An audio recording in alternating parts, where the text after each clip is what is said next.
I'm a big deal about a wealth proponent, but you're one of the nation's preeminent health proponents. Well, How did you get your start? Well, Jack LaLanne gave me my first start on television in 1981. I saw him at a dinner, so I ran up to him and said, "Oh, Jack, my mom's been exercising with you for years. Can I come on and do some exercise on your mom show?" At home watching him on TV yes, was a when I was a little devotee. girl. So you grew up with Jack LaLanne, as I did, Yes. and so many others in America, and no one handed you anything. You went out and grabbed the opportunity. Here's this guy, you only know him from watching him on TV. He's an American icon. Right. Well, what gave you the gumption to go bossy up to this guy in front of everyone else and say, "Hey, dude, I'm your gal"? It's in me.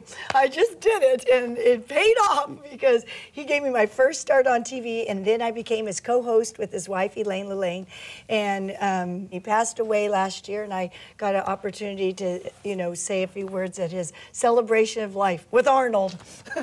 What a combination that is. The reason I'm asking how you got your start, and you've told this story often about your relationship with Jack LaLanne and how you just went for it and with your gusto just took it. Yeah. Because a big issue in the field of personal finance, and I have to assume it's the same thing in physical fitness, it's all up to your own motivation. That's no one's going to hand this to you. Cold calls, make it. Did you know I called Steve Friedman from the Today Show in 1984? 35 times I left a message with that secretary. "Could you have Steve Friedman call me back? It's Denise Austin. I want to do fitness tips on the Today Show."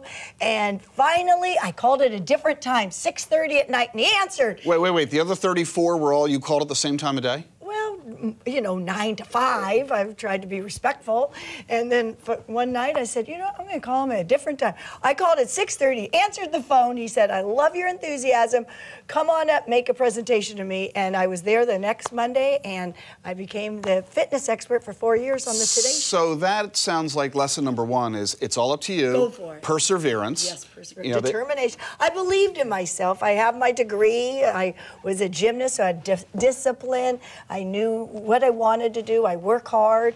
So there was nothing I could lose. I mean, what the heck? Now, was this a calling for just the physical elements, the health elements, or was there any motivated self-interest on your part of, hey, I can make a pretty decent living at this? Well, it first started, I didn't even think of money. I just thought of, this is what I want to do, teach aerobics in the early 80s in Los Angeles, right when it was just starting.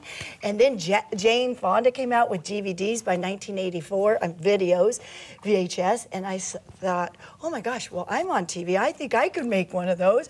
So I just kept thinking of different new ways to, there was no blueprint to this. So I just continued to make phone calls and just kept going, and it worked. And now I love what I do. I've always loved it. And my mission is to help everybody love to get out there and do something good for your body so you feel healthier. Honestly, your health is the best investment you can make. And I honestly only work out 30 minutes, but I do it most every single day. So it's almost like a little money in the bank every day, taking care of your health, a little here, saving some time, cornering your little 30 minutes to work out to take care of your health is similar to saving in the bank or better financial investments like you have. Now, you just said something else that I find really interesting. I would assume that most people believe that somebody who is as fit as you and is familiar with physiology and such would be working out hours every day. I don't have time. I work full time. I'm a mom. I stay in the community. So you can accomplish what you need to accomplish physically in a remarkably short period. Yeah. Wake up early, get up early, 30 minutes, squeeze it in. You can do it. You could do exercise right at the office. Pull in your tummy, tense and tighten it up for 5 seconds, like an isometric exercise, and that's equal to 1 sit-up. Now you can do it with your rear end. Look great from behind. Squeeze your buttocks, because if you don't squeeze it, no one else will. Come on.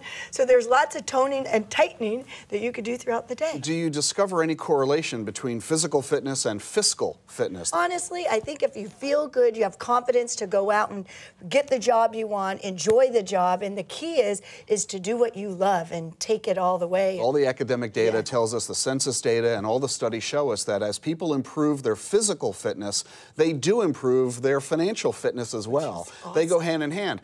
You would be a huge advocate, of course, of telling people not to smoke. Oh. My attitude as a financial advisor is that if you stop smoking a pack of cigarettes a day, you'll accumulate $2 million in retirement that you otherwise would not have had. I love that quote. So that's awesome. Clearly there's a correlation, and that's why we're talking with Denise about this very subject. So it comes down to personal motivation, persistence, commitment and confidence in your own abilities to do this. That's right. And all of those are parallels that apply very much to personal savings and investing as well. That's it. I'm a big believer in saving. I save. I was brought up to save your money. Now, you had to engage a lot in investing in yourself, not just your own physical condition and your time and money. It took a lot of effort you had to take a lot of gambles financially to produce the DVDs you do and the books and going on the road and spreading the word. Tell me what that was like and how you felt about taking those kinds of financial risks. Well, honestly, when I go on the road, I do a lot of times pay for my own flights and my own, but I know I'm going to get something, you know, a residual effect. Maybe someone will buy my book or a DVD. So I'm always knowing, I'm investing in myself and knowing that it's going to pay off. So to me, it's worth every penny. And so your message in physical fitness is don't try to do this all by yourself. Rely on those who know how to do it, who can teach you the exercises, show you how to do them correctly. You need a blueprint. You need a plan, especially, you know, if you want to lose weight, you need to have a plan.